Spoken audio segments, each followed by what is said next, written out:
Hi, today I have a message called The Beauty Present Everywhere. So it starts with, no one can have a better being than anyone else because everyone shares the same being. And here I go with my usual. Whenever I don't feel good in any way, and last night I had a really deeply bad feeling. And it almost feels like progress in a way, because something I had been protecting, as my safety, as my sense of order in my life, was being exposed instead for what it was. My habitual thought patterns that I was clinging to out of fear, and I was finally being given the chance, or giving myself the chance to let them go. And in relationship, this is what relationship is for. We already love each other, but we have to learn how to extend love to one another. And in my experience, we learn how to do that not by evaluating how much we're extending love and how lovely we are for extending love and the ways in which we extend love. By bumping into these rough spots and allowing them to be cleansed, and just then whatever flows from allowing these seem to be deeply dysfunctional, sad or angry or, heavy spots within our mind, allowing those to be cleansed, then whatever flows from that. Love isn't really something you force yourself to do. It just flows when it's allowed, and it can't really be pinned down or judged. So I have a lot of gratitude for that, even though the rough spots, or these little kernels or nuggets that we've been protecting, thinking of them as our sense of order and safety and control, it seems to hurt so much to come upon them. It just feels so terrible. But the release of knowing it's time to let go and let whatever's here take over instead, that's such a relief. And it's not ego's high. The low is definitely ego's low, and I finally get to see that, because ego's highs, or even just mere pleasantness or okayness, are used to cover up ego's lows, or ego will use a low if it can be used to state that there's a problem outside of me and make me believe in that problem causing my problem. Then ego's low is useful. Otherwise, ego's kind of mid stuff, or ego's highs, get used to cover up the lows. It's a tricky little invention, but what we are is what shines through it. What we are together, what everything is together, is what shines it away. So no one can have a better being. When my thoughts have strayed into inequality and judgment, it's terribly painful. It wasn't always. It used to feel more satisfying and more of a shoring up or security of my separate identity, which I found security in. And now it mainly feels just completely awful. I think in the past I might feel that awful feeling, think it was about a specific problem, and if I could take action to fix the specific problem, then the terrible feeling would go away. Maybe it would seem to be a problem with someone else or something else. And now I understand to keep that focus inward, to own that feeling, to own any thoughts attached to it. Not as being mine, because none of the ego thoughts are mine, but to understand these are thoughts I believed that led to my perception and my experience of the thing I am finding problems with now. That's very different. That keeps the responsibility with me, so I don't have to go try to fix problems out there in order to feel better. In other words, shore up my sense of separate identity and get a temporary, very temporary sense of satisfaction and stability from that. Now we can learn how to rest in the true stability that everybody shares. And as we learn to rest in that actual stability, not that temporary little phantom that depends on separate identity and comparison and judgment, but the true stability, we light it up and it becomes like a hammock that no one saw before, and they're like, oh, I can go rest there? And then they do, because it's obvious, after our torment and struggle that we put ourselves through perceptually, we do need to rest. And when we ourselves rest, we highlight these little resting places for everyone, because we are that everyone. So we help each other through learning to orient toward our one peaceful, sane identity. Okay. When you bring us into equality, you bring us into alignment. That us could be your non-physical friends. You're equal with them. If you have a perception or awareness of them, everyone's your non-physical friend, because no one's physical. But there are friends or people walking through this world through us that we think are physical. And that could be the us too. The higher selves behind the bodies you see are speaking and saying, when you bring us into equality, you bring us into alignment. So just perceptually, we see what we want to see. Do we want to see beings in alignment with the one being we share? And could that truly be up to us? Yeah, it is. If it is up to us, if everyone has the power to bring every being into alignment, that means this whole time we could have. Yeah, but there hasn't been any time. So no, in that sense, you have this moment right now. And why don't I just do it right now? I guess I'm still learning and unlearning, but I do my best every day to let go of what I don't need and to accept what's here for all of us. And what a relief to see that it's here equally for everyone and can be accepted by anyone. So any torment we feel, anyone could end for all of us, because there's just one of us. We people the world. And it seems like we look from many different perspectives on this world, but there's one of us. So we people the world with the things we see.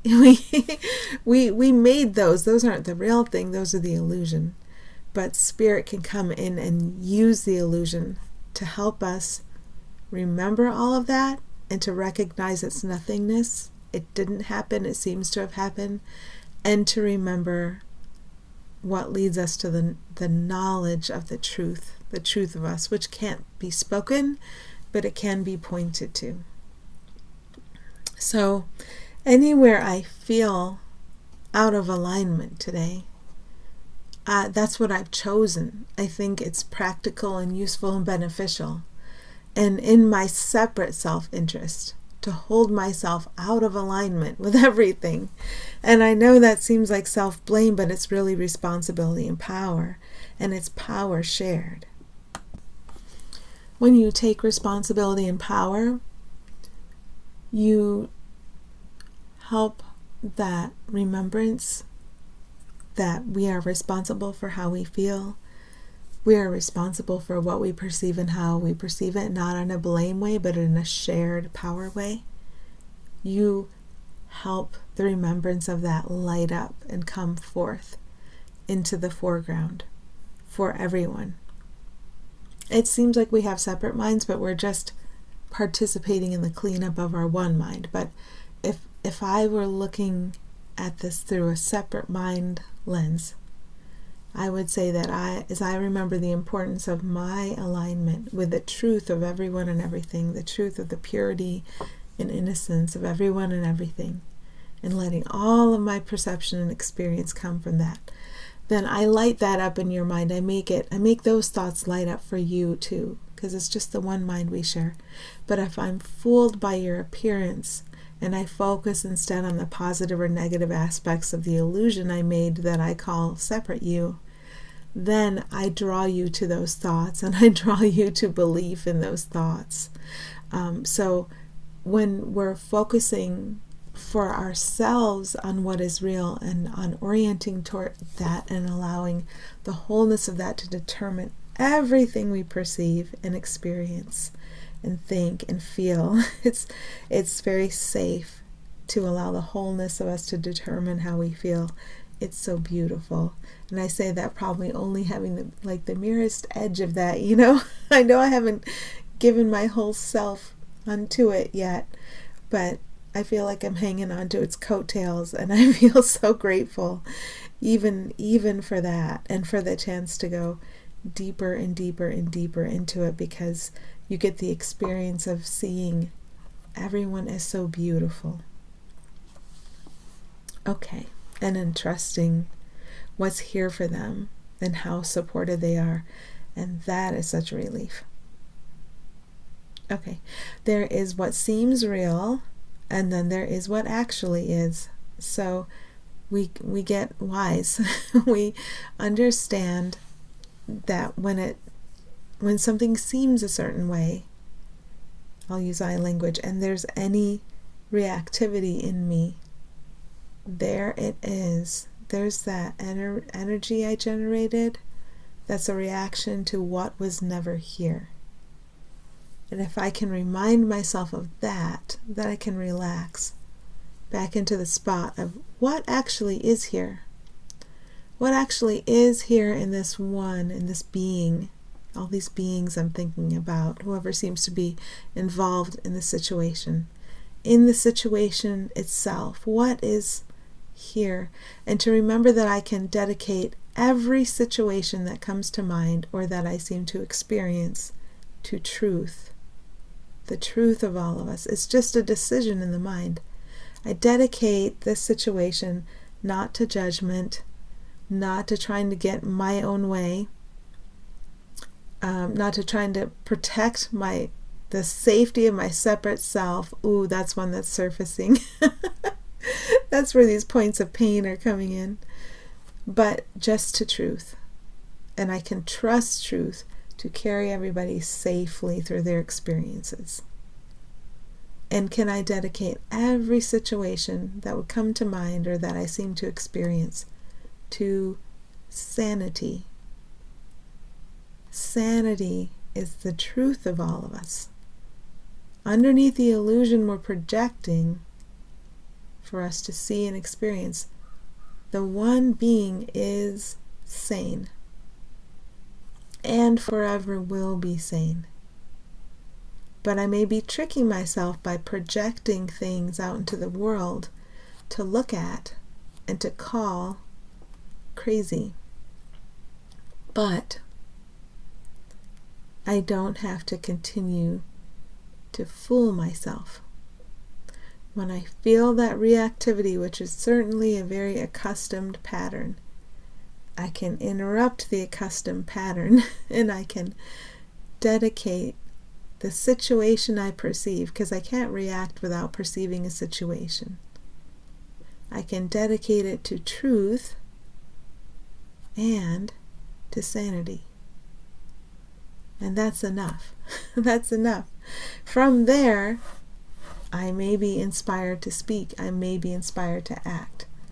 We may also have midpoint, reorientation point of a drastic drop in speech and action perceived as coming from us. And that's okay. And maybe that's what people call depression. That's okay. That's like a reset. It's like you are listening to a crazy voice and you know there's a sane voice to listen to as a guide, but it hasn't quite clicked in yet. And there can be areas of our lives in which this is true for us. Like in this situation, it seems to be very easy for me to just follow the truth and sanity that joins us all as beings. And in other situations, it seems I yap, yap, yap, and act kind of loudly from what I never was and never will be, and what you never were and never will be, this sense of false identity. So it can seem to hit different parts of our lives at different times, but eventually it's like the rain soaking in. Eventually it permeates everything, or at least that's how I'm experiencing it. And if we loop back and judge ourselves for our experience of letting this in, letting this remembrance come to us, and how it seems to happen, and the mistakes we seem to make along the way, then we just loop back into judgment. We've got to relax out of it again. So we begin to see all positive and negative judgment as useless. Why? Because we have this foundation behind us that's going to take care of everything and doesn't need that positive and negative judgment from ego. It just guides. And that's a huge relief, to recognize the presence of that and rely on it. Well, if it doesn't seem to be here for you, how do you rely on it? You constantly interrupt the stream of ego thought and remind yourself in some way that it is here for you. And the way I began doing this is through the work of Byron Katie, asking the question, who would I be without that thought? And first, before I could ask that, I'd have to identify one particular thought I believed, and then come into the space of who would I be without that thought.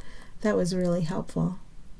And then it seemed the ritual repetition of that process, a lot of it fell away, but the core of it stayed.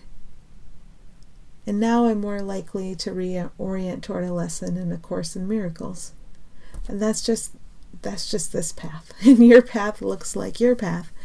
But we're doing the same thing. We're remembering who we are, and we're letting go of the false sense of who we thought we were and who we thought everyone was and everything was, and understanding there's just one is that unifies all of us, that's eternal.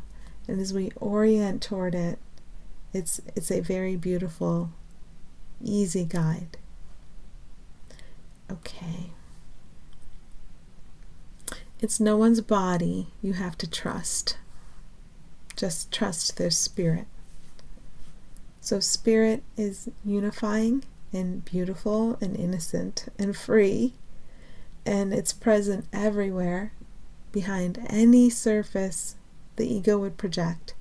So the ego projects fear clouds, and we treat those as real, and we react to them. We kind of lock in with them and think we gotta keep interacting with these fear clouds.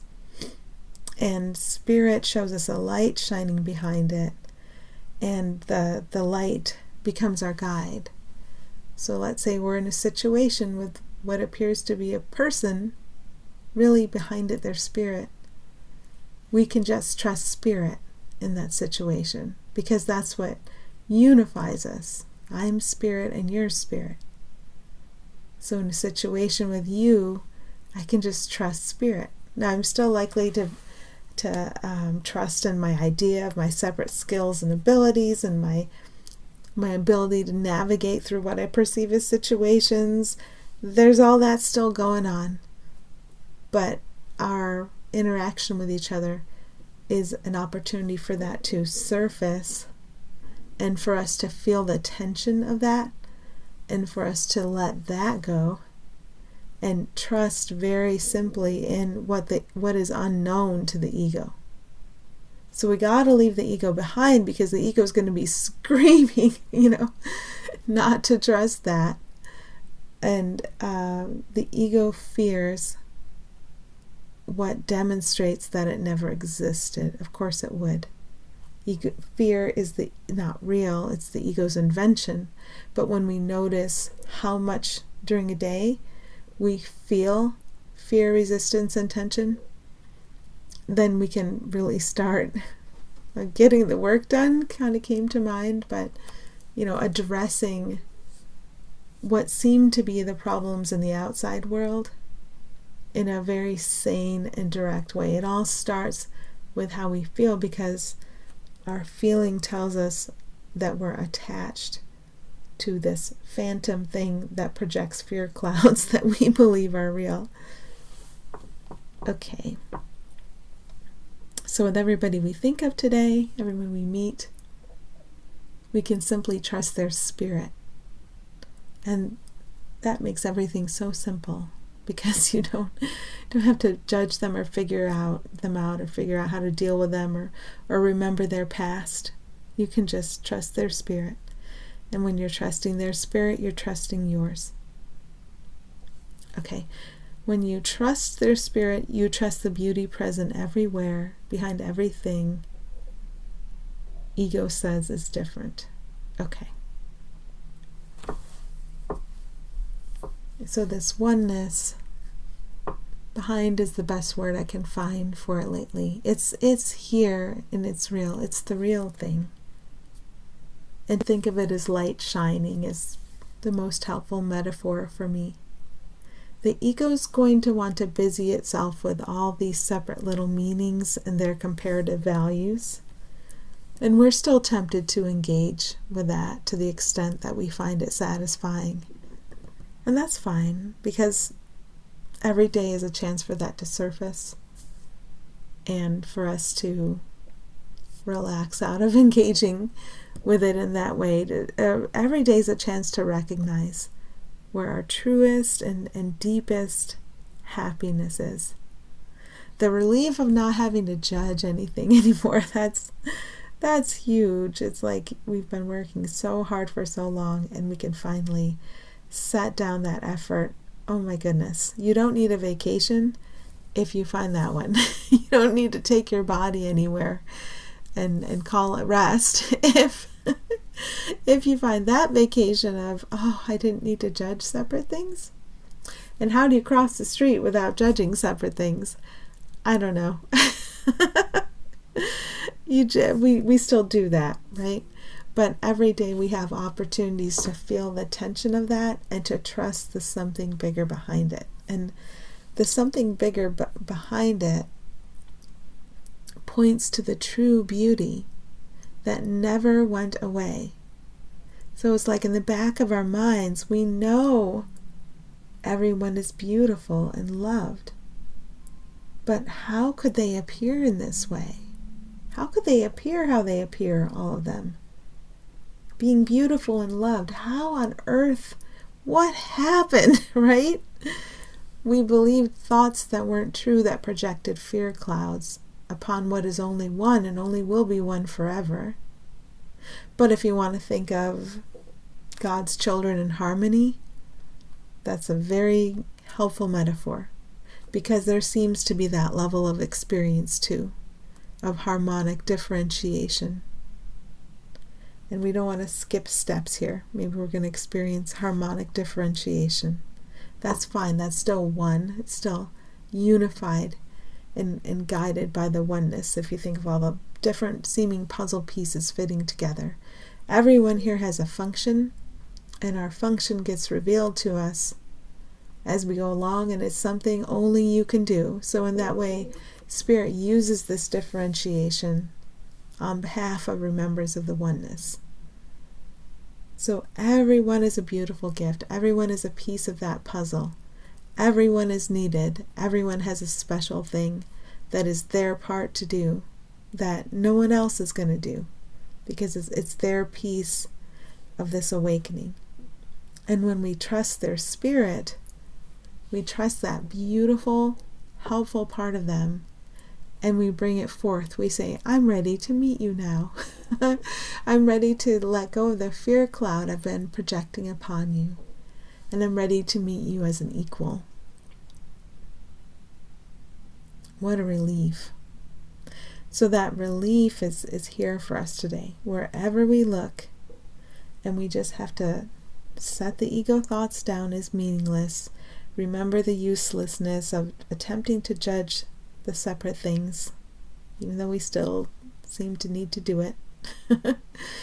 There are many, many instances in which we could not do it and set those judgments down and see what's here for us. Okay, hope that's helpful. Happy healing.